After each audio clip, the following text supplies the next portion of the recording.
பாஜகவை விமர்சிக்கிற போதெல்லாம் ஒட்டுமொத்த இந்துக்களையே விமர்சிக்கிறோம் என்று திசை திருப்புகிறார்களா இல்லையா?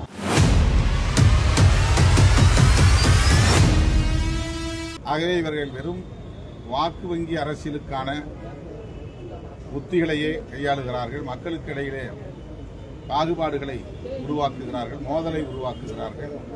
அதுதான் பிரதமரின் அணுகுமுறையாகவும் இருக்கிறது என்பது அதிர்ச்சி அளிக்கிறது.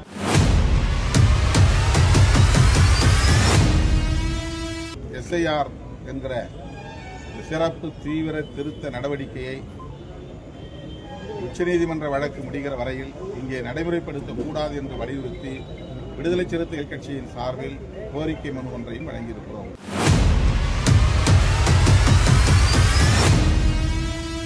அகில இந்திய பத்திரிகையாளர்கள் சங்கங்களின் கூட்டமைப்பின் சார்பில் ஒரு கருத்தரங்கம் இங்கே நடைபெற்றுள்ளது. கருணாகரன் அவர்களின் தலைமையில் நடைபெற்ற கருத்தரங்கத்தில் முக்கியமான கோரிக்கை RNI நிறுவனத்தில் பதிவு செய்யப்பட்டுள்ள அனைவருக்கும், பிரிண்ட் மீடியா, விஷுவல் மீடியா உள்ளிட்ட அனைவருக்கும் அடையாள அட்டையை தமிழக அரசு வழங்க வேண்டும் உள்ளிட்ட பல்வேறு கோரிக்கைகளை வலியுறுத்தியுள்ளனர். இந்த ஜனநாயகபூர்வமான கோரிக்கைகளை தமிழ்நாடு அரசு பரிசீலிக்க வேண்டும், அனைவருக்கும் அடையாள அட்டை வழங்குவதற்கு முன்வர வேண்டும் என்று விடுதலை சிறுத்தைகள் கட்சியின் சார்பில் வலியுறுத்துகிறேன். இதனை உரிய அமைச்சர் மற்றும் முதலமைச்சர் ஆகியோரின் கவனத்திற்கு எடுத்துச் செல்வேன் என்பதையும் தெரிவித்துக் கொள்கிறேன். பீகாரில் வாக்குகளை பெறுவதற்காக பாஜக இத்தகைய அரசியலை செய்கிறது. பிரதமரே இப்படி பேசியிருக்கிறார் என்பது அதிர்ச்சி அளிக்கிறது. பீகாரை சார்ந்தவர்கள் தமிழ்நாட்டில் ஏதாவது புகார் அளித்தார்களா? அப்படி ஏதேனும் பதிவாகி இருக்கிறதா? அதற்கு ஆதாரம் இருக்கிறதா என்று தெரியவில்லை.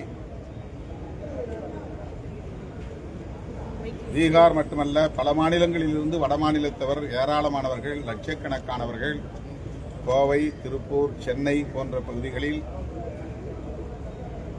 புலம்பெயர் தொழிலாளர்களாக பணியாற்றி வருகிறார்கள்.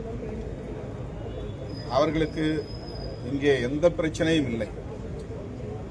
எப்படி இவ்வளவு பெரிய அண்டப்புழுகை, ஆகாச புழுகை ஒரு பிரதமர் தேர்தல் ஆதாயத்திற்காக பேசுகிறார் என்ற கேள்வி எழுகிறது.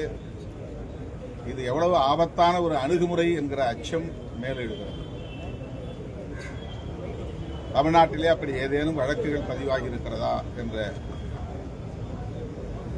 ஆதாரத்தை அவர் காட்ட வேண்டும்.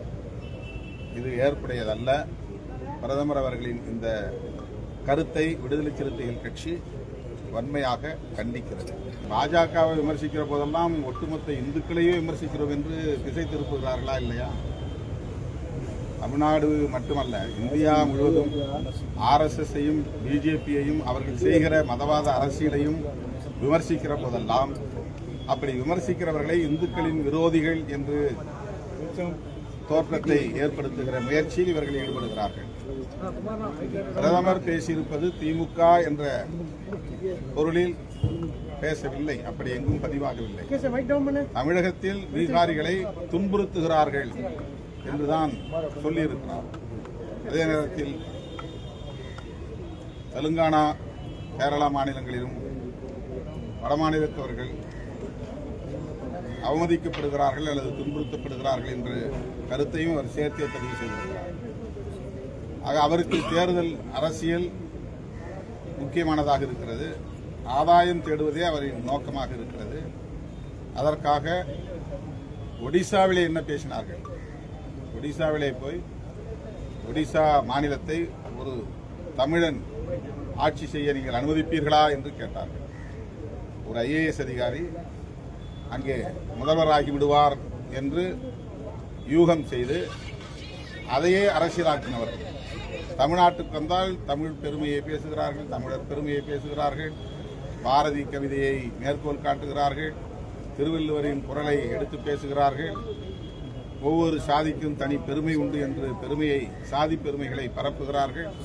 இப்படியெல்லாம் தமிழ்நாட்டிலே அரசியல் செய்யக்கூடியவர்கள் ஒடிசாவிலே போய் ஒரு IAS அதிகாரி தமிழ்நாட்டை சார்ந்தவர், அவர் ஒடிசாவை ஆளுவதற்கு நீங்கள் அனுமதிப்பீர்களா என்று அமித்ஷா போன்றவர்கள் எல்லாம் பேசினார்கள்.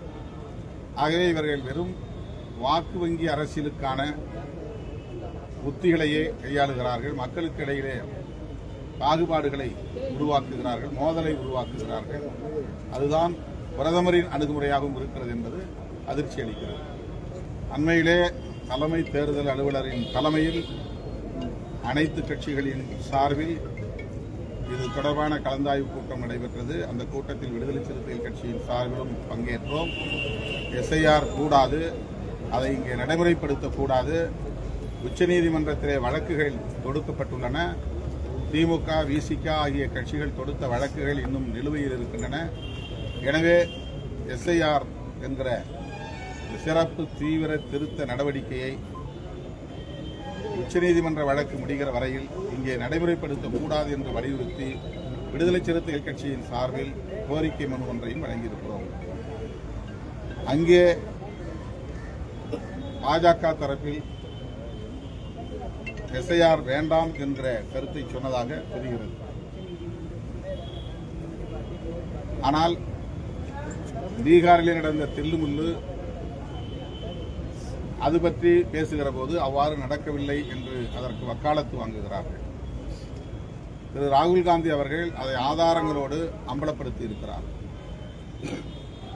தேர்தல் ஆணையம் பாஜகவின் கைப்பாவையாக மாறியிருக்கிறது.